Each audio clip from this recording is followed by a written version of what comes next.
कैसी रही होगी उनकी भावना देश के प्रति। उन्होंने जो बलिदान दिया, उन्होंने जो अपने तन मन धन को निछावर किया, उसी का परिणाम है कि आज हम अपने देश में ये स्वतंत्रता का दिवस, आजादी का दिवस मना रहे हैं। यदि वो अपना बलिदान न देते तो आज हम ये त्योहार, ये लोग, ये नृत्य, ये गीत सब हम कुछ भी नहीं देख पाते।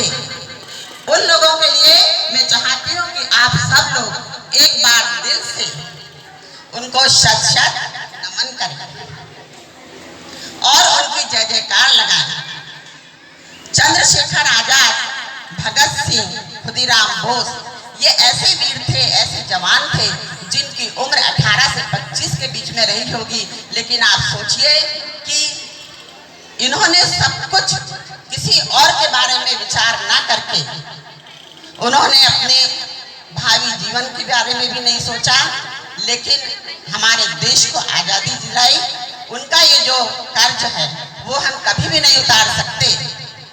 एक तरीका है जिससे हम हमारे देश के जो बलिदानी हैं, जिन्होंने शहादत दी है, उनका कर्ज हम यदि उतार सकते हैं तो उसके लिए हम केवल ये कर सकते हैं कि उन्होंने हमें जो आज़ाद भारत सौंपा है उसकी हम रक्षा करें, हर चीज से हम उसकी रक्षा करें।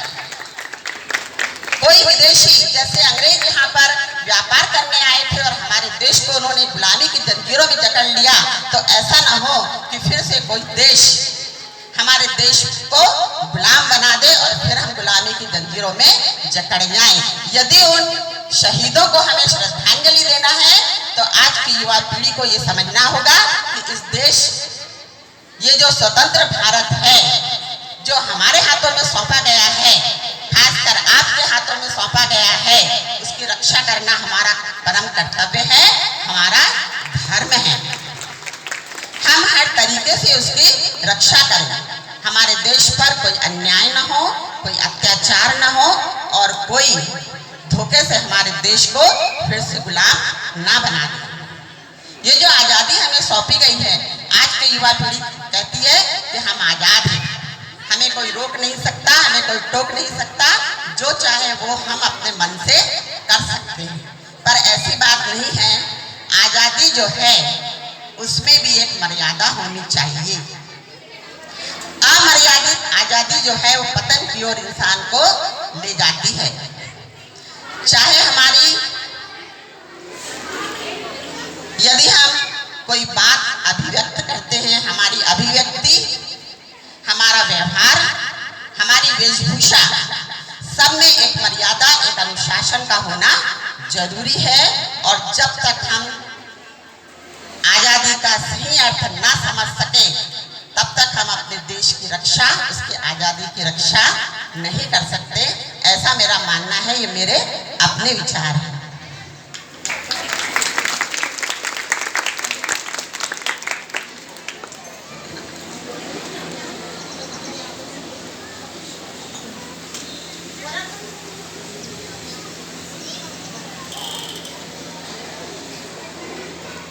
एक और छोटी सी बात मैं यहाँ पर कहना चाहूंगी कि हमारा ये जो कैसेंस पब्लिक स्कूल है, इसमें हम लोग सभी शिक्षा विभाग से जुड़े हुए हैं।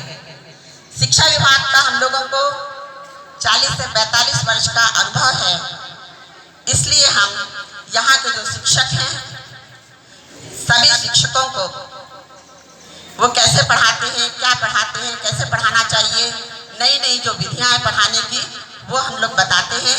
क्योंकि मैनेजमेंट में ऐसे ही लोग हैं, अनुभवी लोग हैं।